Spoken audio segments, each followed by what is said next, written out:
Hey guys, Super Dr. Mojo. So, I've been asked before why I chose a CRF250L. I'm about to tell you why.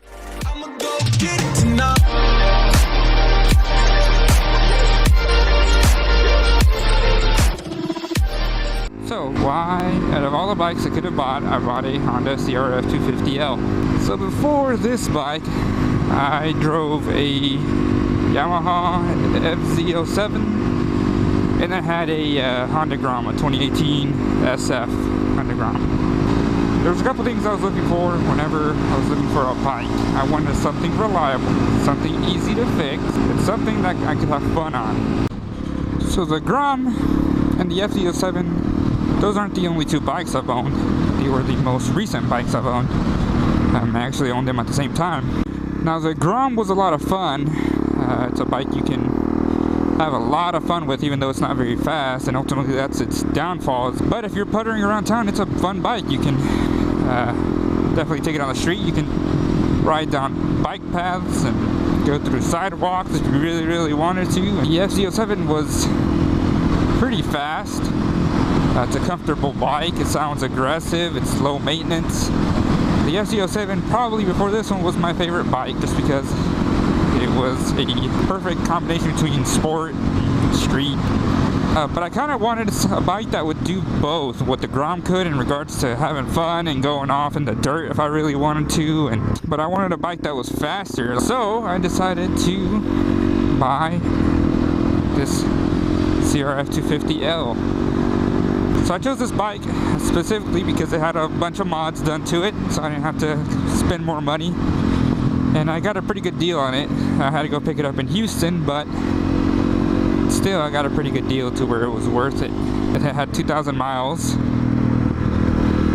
It had a bunch of mods done to it, and it's a pretty good taken care of bike. The guy before me was the second owner. Now, if you don't know this, the CRF250L has pretty much the same engine as the Honda CBR 250. So it's a reliable engine that's been tested. This bike new was about 4,500 bucks. So you can find them used for about 3 grand, all the way up to 4 grand depending on mods have been done. Maintenance on this bike is, I think oil change they recommend every 8,000 miles. I think 16,000 miles is when the first valve check has to be done. So overall, not a lot of maintenance involved. See, it can handle the turns pretty well. You can definitely take this bike on the highway. You can definitely take it through some trails. Definitely take it on some twisties. Now, like every bike, this one isn't perfect. I do have a few complaints, like the seat. Since it's made for kind of dual sport riding, it's not really all that great. And then the other complaint that me and a lot of people have on the older ones, I think in 2017 they kind of did some upgrades, but the older ones have a very small tank. Something along the lines of 2 gallons, so you have to fill up pretty often. But they do have a tank that you can buy aftermarket. I think it's a 3-gallon tank. They do have Corbin seats that you can buy and switch it out. Even with its 2 small inconveniences, it's still a great bike. I mean, those things are easy to upgrade, and if you get the bike cheap enough, then upgrading it doesn't seem like that big of a deal. Another reason I like this bike is the fairings are pretty easy to find if you want to upgrade them to the newer ones, or if you just want to change out yours for whatever reason. I've dropped this bike twice now, and still there hasn't been any damage. But if I wanted to replace all the plastics, I think I could find them somewhere around 200 bucks. Which, try that on a sport bike, yeah, you're going to be spending a lot more than 200. As you can see, I'm going 72, 73, and the RPM's a little high.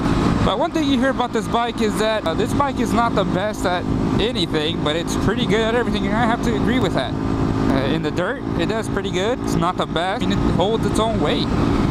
On the street, it's not the best. I mean, you can definitely upgrade the suspension. You can definitely get supermoto wheels and tires, and it'll handle a lot better on the street. But even stock, it's pretty alright. It's not the best, but it's pretty good. So is this a great bike to start off with? Yes. If this is going to be your first bike, that's a good choice. I wish I would have thought about this bike instead of the Ninja 250 I had whenever I made my decision to first get a bike. This bike is so versatile opposed to the Ninja 250. This bike will take you a lot more places than a Ninja 250 would. This bike is also great. Even if this is going to be your first dual sport, that's a good choice. Like I said, low maintenance. It's pretty easy to find parts for it. Can't go wrong with this bike. So do I miss the Grom or the FZ07? The Grom sometimes, just because the Grom has that cool factor because it's so small. Now that I've owned all three, this bike I think is maybe not perfectly in the middle. It's a great compromise. You do get the ability of a dual sport, you get the speed of something a little bit bigger than a Grom, but you do get the fun factor that the Grom gives you. Do I recommend this bike? Hell yeah. So I'd like to know what you think. If you're looking at this bike, haven't decided what's keeping you from it. If you do have this bike, do you agree? Do you disagree? Go ahead and leave a comment. Tell me what you think. If there's anything else that you guys want to add or think I missed, just go ahead and let me know. Trust me, I'm a doctor.